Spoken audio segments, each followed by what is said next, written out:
ఓం నమో వెంకటేశాయ. అందరికీ నమస్తే అండి. Welcome back to my channel Tirumala talks.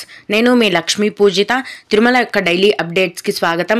Tirumala దర్శనానికి సంబంధించిన లేటెస్ట్ అప్డేట్స్ కోసం మన ఛానల్ యొక్క టెలిగ్రామ్ గ్రూప్లో మరియు వాట్సాప్ ఛానల్లో జాయిన్ అవ్వగలరు. వాటి యొక్క లింక్ అనేది ఈ వీడియో కింద డిస్క్రిప్షన్లో మరియు కామెంట్ సెక్షన్లో ఇవ్వటం జరిగింది. ఈరోజు ఈ వీడియోలో మనం తిరుమలలో ప్రస్తుతం దర్శనం యొక్క వివరాలను గురించి, అలాగే ఈరోజు 4 రకాలైన దర్శనం టికెట్లను టీటీడీ వారు ఆన్లైన్లో విడుదల చేస్తున్నారండి. ఇది భక్తులకు పెద్ద శుభవార్త అనే చెప్పుకోవాలి. వాటికి సంబంధించిన వివరాలను గురించి, అలాగే భక్తులు అడిగే కొన్ని ముఖ్యమైన దర్శనానికి సంబంధించిన వివరాలను గురించి కూడా తెలుసుకుందాం. కనుక వీడియోని చివరి వరకు చూడండి. ముందుగా నిన్న అంటే జూన్ 21వ తేదీన తిరుమలలో స్వామివారిని మొత్తం 72,294 మంది భక్తులు దర్శించుకున్నారు. అందులో స్వామివారికి మొత్తం 31,855 మంది భక్తులు తలనీలాలను సమర్పించారు. నిన్నటి రోజున తిరుమలలోని శ్రీవారి హుండీ యొక్క ఆదాయం అనేది 3,39,00,000 రూపాయలు. ఈరోజు కూడా ఎటువంటి దర్శనం టికెట్లు లేకుండా నేరుగా భక్తులను ఫ్రీ దర్శనానికి అనుమతిస్తున్నారండి. ఇలా టికెట్స్ లేకుండా నేరుగా వెళ్ళే ఫ్రీ దర్శనానికి మొత్తం 15 గంటల సమయం అనేది పడుతోంది. అలాగే తిరుపతిలో ఇచ్చే సర్వ దర్శనం టికెట్లను తీసుకొని దర్శనానికి వెళ్ళే భక్తులకు దర్శనానికి 5 గంటల సమయం పడుతోంది. అలాగే 300 రూపాయల దర్శనం వారికి మరియు 500 రూపాయల దర్శనం వారికి దర్శనానికి 4 గంటల సమయం అనేది పడుతోంది.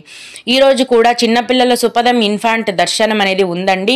ప్రస్తుతం సుపదం ఇన్ఫాంట్ దర్శనానికి 1 గంట సమయం, అలాగే విఐపి బ్రేక్ దర్శనం టికెట్లు కలిగి ఉన్న భక్తులకు కూడా దర్శనానికి 1 గంట సమయం అనేది పడుతోంది.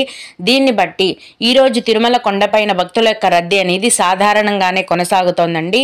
టికెట్స్ లేకుండా ఫ్రీగా వెళ్లే దర్శనంకి 15 గంటల సమయం పడుతోంది. నిన్న మొన్న అయితే 20 లేదా 30 గంటల సమయం పట్టేది. ఇప్పుడు మాత్రం 15 గంటల సమయం అనేది పడుతోంది. ఇప్పుడు జూన్ 22వ తేదీన అంటే ఈరోజు 4 రకాలైన దర్శనం టికెట్లను టీటీడీ వారు విడుదల చేస్తున్నారండి. అవేంటంటే ముందుగా 2024 సెప్టెంబర్ నెలకు సంబంధించిన అంగ ప్రదక్షిణం దర్శనం టికెట్లను ఈరోజు ఉదయం 10 గంటలకు ఆన్లైన్లో విడుదల చేస్తున్నారండి. అలాగే 2024 సెప్టెంబర్ నెలకి సంబంధించిన శ్రీవాణి విఐపి బ్రేక్ దర్శనం టికెట్స్ మరియు అకామిడేషన్ కోటాను, అంటే ఈ విఐపి బ్రేక్ దర్శనం టికెట్లకు సంబంధించిన అకామిడేషన్ కోటాను ఈరోజు ఉదయం 11 గంటలకు ఆన్లైన్లో విడుదల చేస్తున్నారండి. అలాగే 2024 సెప్టెంబర్ నెలకు సంబంధించిన సీనియర్ సిటిజన్స్ మరియు ఫిజికలీ హ్యాండిక్యాప్డ్ వారి యొక్క దర్శనం టికెట్లను మధ్యాహ్నం 3 గంటలకు ఈరోజు మధ్యాహ్నం 3 గంటలకు ఆన్లైన్లో విడుదల చేస్తున్నారు. వీటన్నింటినీ టికెట్లు, అసలు ఈ టికెట్స్ ఏంటి, వీటికి ఎలాంటి దర్శనం ఉంటుంది అన్న పూర్తి వివరాలను నిన్న అంటే జూన్ 21వ తేదీకి సంబంధించిన వీడియోలో నేను తెలియజేశాను వివరంగా. ఆ వీడియోని చూస్తే మీకు అర్థమవుతుంది. అలాగే ఈ టికెట్స్ అన్నింటినీ బుక్ చేసుకునే టీటీడీ అఫీషియల్ యాప్ యొక్క లింక్ అనేది ఈ వీడియో కింద డిస్క్రిప్షన్లో ఇవ్వటం జరిగింది. కామెంట్ సెక్షన్లో కూడా ఇచ్చాను. భక్తులు ఆ లింక్ ద్వారా ఈ దర్శనం టికెట్లను బుక్ చేసుకోగలరు. ఇక భక్తులు అడిగే ముఖ్యమైన దర్శనం వివరాలను తెలుసుకుందాము. ఇవి అడిగిన వారికే కాకుండా దర్శనానికి వెళ్లే ప్రతి ఒక్కరికి కూడా ఉపయోగపడతాయి. ఒక భక్తుడు కొండపైన రూమ్స్కి ఎలక్ట్రిక్ కుక్కర్ని అలౌ చేస్తారా అని అడిగారండి. లేదండి, ఎలక్ట్రిక్ కుక్కర్ని అలౌ చేయరు. ఎలక్ట్రానిక్ వస్తువులు ఏవి అలౌ చేయరండి. డ్రోన్స్, ఎలక్ట్రిక్ కుక్కర్స్, క్యాటిల్స్ ఇలాంటివేవి కూడా అలౌ చేయరు. ఓన్లీ మొబైల్స్, ల్యాప్టాప్స్ ఇవి తీసుకెళ్ళచ్చు, కానీ ఎలక్ట్రిక్ కుక్కర్ని అయితే అలౌ చేయరు.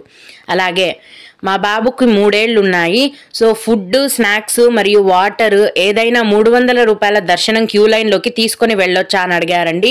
అవునండి, మీరు ఫుడ్ని ప్యాక్ చేసుకొని తీసుకొని వెళ్ళొచ్చు. చిన్న బాబు కాబట్టి పాలు, స్నాక్స్ ఇలా తినుబండారాలు ఏవైనా కూడా మీరు ప్యాక్ చేసుకొని క్యూ లైన్లోకి తీసుకొని వెళ్ళొచ్చు, అలౌ చేస్తారు. ఓం నమో వెంకటేశాయ. మీకు కూడా ఇలా ఏవైనా సందేహాలుంటే మన ఛానల్లోని కామెంట్ సెక్షన్లో తెలియజేయగలరండి.